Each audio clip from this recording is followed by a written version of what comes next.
তিনি আইপিএলের নাইট, কিন্তু দেশের জার্সি যখন পরেন তখন গোটা বিশ্বে তিনিই রাজা। और ये धोनी की हुई जी। गजब ग्रिप कैसे SRMB TMT बार की विन ग्रिप टेक्नोलॉजी सीमेंट के साथ बनाए मजबूत पकड़। Grip is important. তিনি নাইট, তিনি রাজা। তিনি যখন মাঠে নামেন নিজের কাজটা করেন, মাঠ সহ গোটা স্টেডিয়ামে ঘূর্ণিঝড় ওঠে। কার কথা বলছি? বরুণ চক্রবর্তী। কলকাতা নাইট রাইডার্সের নিজস্ব, এই ইডেন গার্ডেন্সের নিজস্ব বরুণ চক্রবর্তী। সেই বরুণ চক্রবর্তী আজ আরও একবার প্রমাণ করে দিলেন কেন তিনি রাজা। আমরা তো রাজা নিয়ে যখন কথা বলি, আমরা ব্যাটারদের কথা বলি, অরিত্র আমরা বিরাট কোহলির কথা বলি, আমরা রোহিত শর্মার কথা বলি, এর আগে আমরা সচিন, সৌরভ, কপিল দেবদের কথা বলতাম, ধোনির কথা বলতাম। এরাই রাজা, বলি না রাজা। নতুন ভারতীয় দল, একটা তরুণ ব্রিগেড, সেই ব্রিগেডের প্রথম একটা ম্যাচ যেখান থেকে টি-20 বিশ্বকাপের অভিযান শুরু আগামী বছর ঘরের মাঠে। সেখানে আমি পড়েছিলাম না কত করে, যার দিনের শুরুটা ভালো হয় তার সবটা ভালো হয়, ঠিক আছে।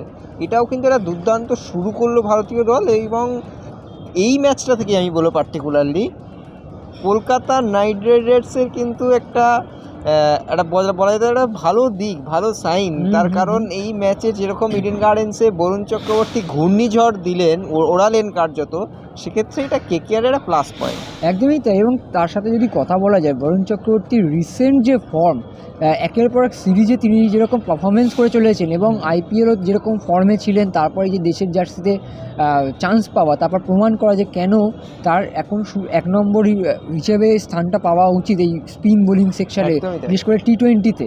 এবং তার সাথে সাথে আমরা কেন এই কথা বলছি, দেখো ইডেনে খেলা, আর তার মধ্যে 55,000 দর্শক এসছেন। সবাই ভেবেছিলেন যে আমাদের ঘরের ছেলে রিঙ্কুর ব্যাটিং দেখবো, সেই সুযোগই করতে দিলেন না। বরুণ বলল আজকে আমার দিন, রিঙ্কু তুমি রেস্ট নাও, একটা ক্যাচ নিয়েছো, দর্শকদের মন জিতেছো, কিন্তু আজকে আমার দিন। আর শুধু বরুণ চক্রবর্তী কেন, দেখো আজকে যেভাবে সহ অধিনায়কের প্রথম ম্যাচে নামে অক্ষর প্যাটেল, তিনি যেরকম পারফর্ম করলেন, হরদীপ সিং যেভাবে হাইয়েস্ট উইকেট টেকার হয়ে গেছেন টি-20-তে ইন্ডিয়ার হয়ে, সব মিলিয়ে কিন্তু বোলিং সেকশন আজকে যথেষ্ট নজর কেড়েছেন। এবং দেখো আমরা ব্যাটারদের কথা বলছিলাম, কিন্তু গতকাল থেকে আমরা মর্নিং মর্কেল যেভাবে উইকেটটা দেখছিলেন, সেক্ষেত্রে কিন্তু একটা পরিষ্কার হচ্ছিল যে কোথাও বোলারদের আশঙ্কা রয়েছে, কিন্তু ওই পুরো সিলেবাসের বাইরে প্রশ্ন পড়ে গেছে ইংল্যান্ড ব্যাটারদের ক্ষেত্রে। মানে পড়ে এসেছিলেন হয়তো শামির কথা, যদিও আজকে শামি আসেননি। শামিকে নিয়ে কিছু বললেন অভিষেক শর্মা? না, হ্যাঁ অবশ্যই এটা দেখো, অভিষেক শর্মা বিধ্বংসী ব্যাটিং করেছেন আজকে, সকলের নজর কেড়ে নিয়েছেন। কিন্তু তিনি যখন সাংবাদিক সম্মেলনে এলেন, তাকেও যখন প্রশ্ন করা হলো, তিনিও কিন্তু কথা বলে গেলেন। দেখো ব্যাপারটা হচ্ছে, মোহাম্মদ শামি, তাকে দেখতেই এই 55,000-এর প্রায় 70% দর্শক এসেছিলেন, যে তার প্রত্যাবর্তন হচ্ছে দেশের জার্সিতে, বাংলার ছেলে, বাংলার হয়ে খেলেন এতদিন ধরে রঞ্জি হয়ে, সেইখানে সেই জায়গা থেকে সবাই অপেক্ষা করেছিলেন, সবাই মুখে ছিল। কিন্তু কেন তিনি খেললেন না? এই যে তুমি বলে না যে স্বামী আসেনি, সত্যি স্বামী যখন 22 গজে এলো না, আমরা তো দুঃখ পেয়েছিলাম। অভিষেক শর্মা যেটা বললেন সেটা হচ্ছে যে এটা পুরোপুরি হচ্ছে ম্যানেজমেন্টের সিদ্ধান্ত। ম্যানেজমেন্টের সিদ্ধান্ত কেন?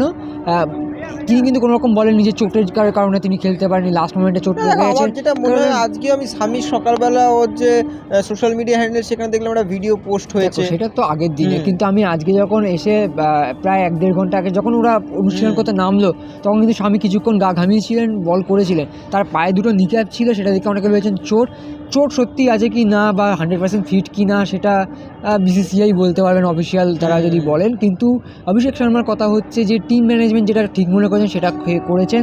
তারা পিচ দেখেছেন, পিচ অনুযায়ী আমাদের দল হয়। এটা দেখো আগের দিনও সূর্যকুমার যাদব বলেছিলেন যে আমরা পিচ দেখে, আমরা অপোনেন্ট দেখে আমরা দল সিলেক্ট করব। সেখানে যখন মনে হয়েছে ম্যানেজমেন্টের 3 স্পিনার খেলানো উচিত, আমাদের হরদীপ সিং যেভাবে বল করছেন তাতে হরদীপের উপর ভরসা রাখা যায়, সাথে হার্দিক পান্ডিয়া, তো আমরা সেটা করতে পারি, আর সেটা কাজে লেগেছে। দেখো স্বামী অবশ্যই খেলে 5 ম্যাচের সিরিজ, একটা না একটা ম্যাচে অবশ্যই ইডেনে তিনি খেললে একটা রাজকীয় প্রত্যাবর্তন আমরা দেখতে পারতাম।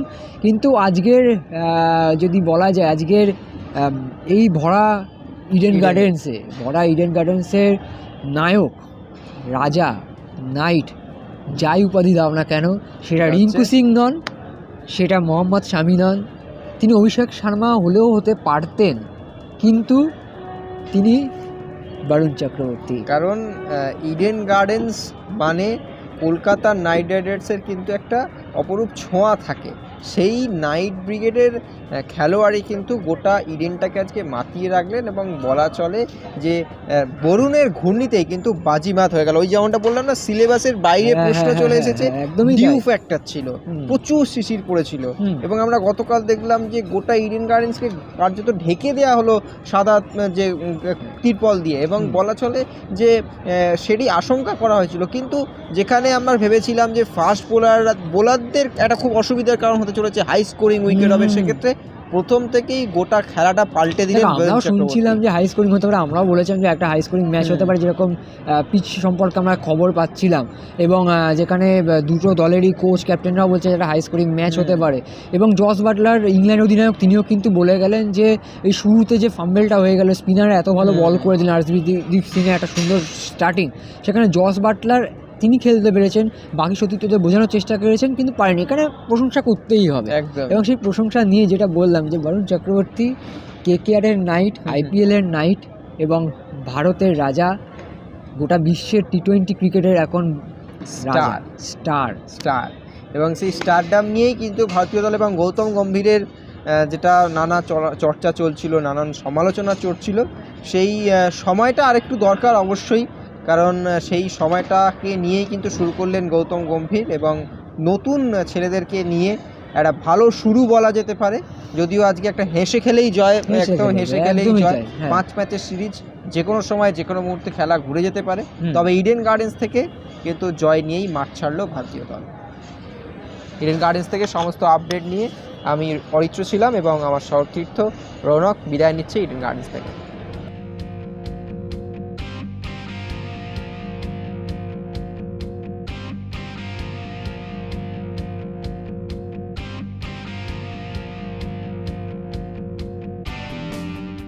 extra time.